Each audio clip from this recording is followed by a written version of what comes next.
नमस्कार दोस्तों, मेरा नाम है रंजीत। जैसा कि पिछले वीडियो में मैंने आपको बताया कि किस तरह हम माउंट आबू पहुंच सकते हैं, वहां पहुंच के होटल बुक करा सकते हैं। दोस्तों, होटल के अलावा यहां पर कई धर्मशालाएं भी हैं, जैसे सेठ रघुनाथ दास परिहार धर्मशाला, दिगंबर जैन मंदिर धर्मशाला, महावीर जैन धर्मशाला, जिनमें आपको कम बजट में अच्छे रूम मिल जाएंगे। अब बात करते हैं घूमने की। तो सबसे कम बजट में यहाँ पर राजस्थान परिवहन निगम की बस है जो माउंट आबू की साइट सीइंग करवाती है। दोस्तों, आपको यहाँ पर कई जगह बाइक, एक्टिवा और टैक्सी भी रेंट पे मिल जाएगी, लेकिन आपका डीएल होना बहुत ज़रूरी है।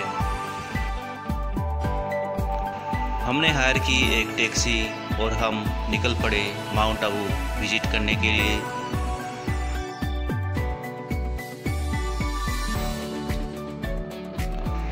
हमारी शुरुआत हुई अरबुदा विश्वनाथ मंदिर से, जिसे शंकर मठ भी कहा जाता है। दोस्तों, ये शंकर भगवान का मंदिर है। इस मंदिर के ऊपर ही एक बड़ा सा शिवलिंग बनाया गया है जो काफ़ी दूर से दिखाई देता है।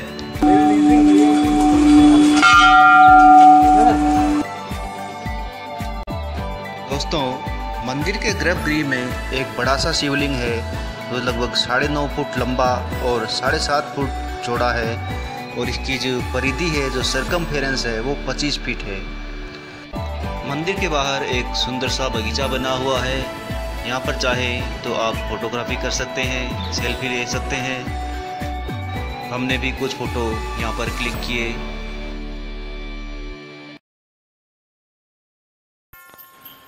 इसके बाद हम चले गए ओम शांति भवन, जहाँ हमें कुछ ज्ञान की बातें बताई गई कि किस तरह हम चिंता मुक्त जीवन जी सकते हैं, किस तरह हमें ध्यान करना चाहिए, रिलैक्सेशन करना चाहिए। दोस्तों, यहाँ पर लगभग 5000 लोगों के बैठने की क्षमता है। और वहाँ से निकल के हम चले गए अरबुदा देवी टेम्पल, जिसे अधर देवी टेम्पल के नाम से भी जाना जाता है। लगभग 5500 साल पुराना है ये अधर देवी टेम्पल, और यहाँ पर आपको 350 सीढ़ियाँ चढ़नी पड़ती है। ऐसा माना जाता है कि माँ पार्वती के होठ यहीं पर गिरे थे, इसलिए अधर देवी के नाम से भी ये जाना जाता है। और अरबुदा देवी के नाम से इस जगह का नाम पड़ा अरबुदांचल, और फिर बाद में इसे आबू पर्वत के नाम से जाना जाने लगा, और फिर इसका नाम माउंट आबू पड़ गया।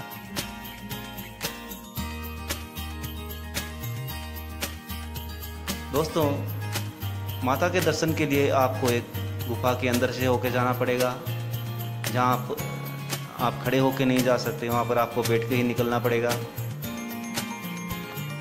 कात्यायनी शक्तिपीठ के रूप में यहाँ पर अरबुदा माँ की पूजा होती है।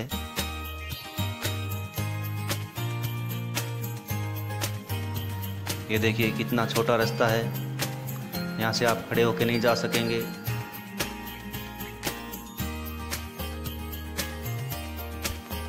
दोस्तों, नवरात्रि की टाइम यहाँ पर बहुत भीड़ होती है।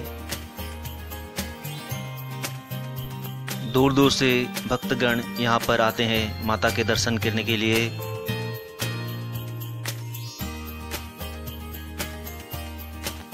यहाँ से पूरा आबू शहर दिखाई देता है। बहुत शांतिमय वातावरण है यहाँ का, और यहाँ पर आप थोड़ा समय स्पेंड करना चाहे तो कर सकते हैं। यहाँ पर बंदर और लंगूर भी आपको दिखाई देंगे। शाम को 6 साढ़े 6 बजे के बाद यहाँ पर रहने नहीं दिया जाता, क्योंकि जंगली जानवरों का आने का डर रहता है।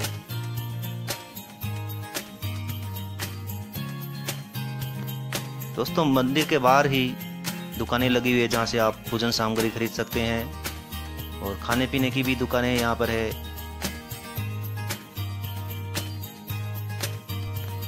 फिर यहाँ से हम निकल पड़े गुरु शिखर की ओर। दोस्तों, गुरु शिखर जाते वक्त बीच रास्ते में मिलेगा आपको सोमनाथ महादेव मंदिर, जिसे ऋषि वशिष्ठ की कर्मभूमि और तपोभूमि माना जाता है। पंचमुखी शिव के रूप में इस मंदिर में स्थित है 5 शिवलिंग।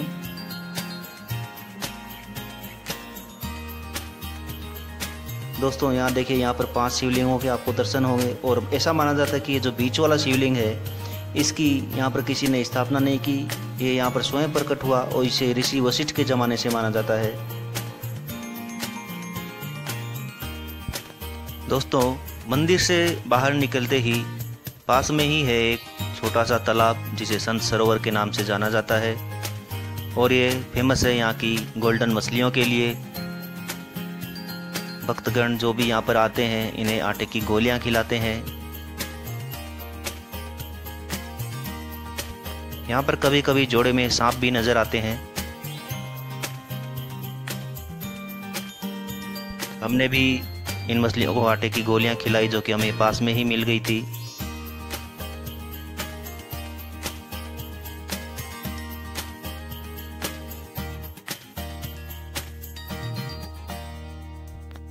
और ये है संत सरोवर। यहाँ पर आप थोड़ा टाइम स्पेंड कर सकते हैं। यहाँ पर आपको बैठ के थोड़ी शांति मिलेगी। यहाँ पर थोड़ी देर बैठने के बाद हम वापस निकल पड़े गुरु शिखर की ओर।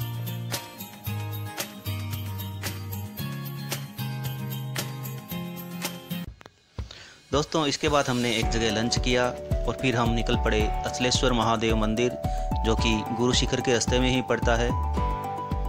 ऐसा माना जाता है कि भगवान शिव ने अपने पैर के अंगूठे पर अचलगढ़ पर्वत को टिका के रखा हुआ है।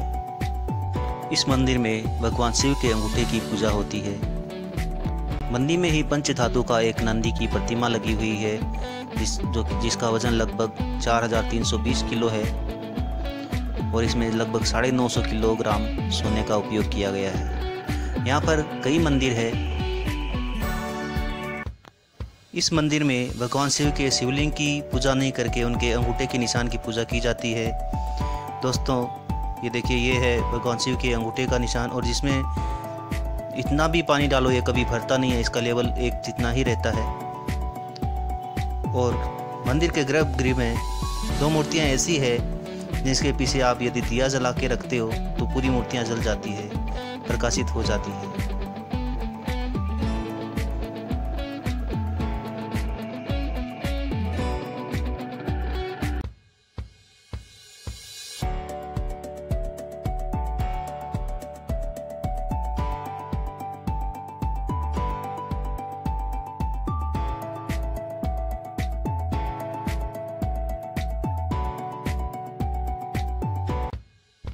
दोस्तों, इसके बाद आ जाता है लवर्स पॉइंट जिसे शूटिंग पॉइंट के नाम से भी जाना जाता है क्योंकि यहाँ पर कई फिल्मों की शूटिंग हो चुकी है जैसे कयामत से कयामत तक, दिल से। यहाँ भी मौसम का आप मज़ा ले सकते हैं। ठंडी हवा यहाँ चलती है। हमने कुछ फोटो भी यहाँ पर क्लिक किए।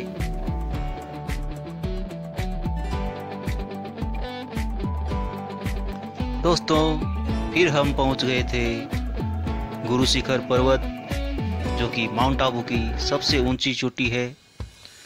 यहाँ पर भगवान दत्तात्रेय का भी मंदिर है।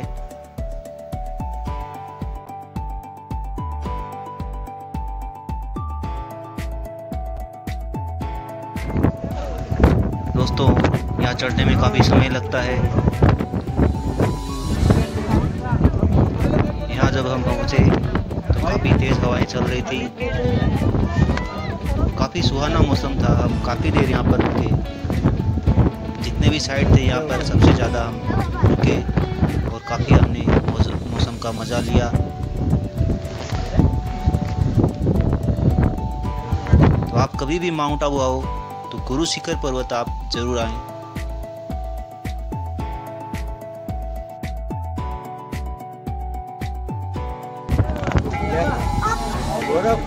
तो दोस्तों, वीडियो यदि अच्छा लगा हो तो लाइक वाला बटन जरूर दबाएं और आपने यदि मेरे चैनल को सब्सक्राइब नहीं किया है तो सब्सक्राइब करें और घंटे के निशान को जरूर दबा दें ताकि अगले वीडियो का नोटिफिकेशन आपको मिल जाए। देखने के लिए बहुत बहुत धन्यवाद। मिलते हैं अगले वीडियो के साथ।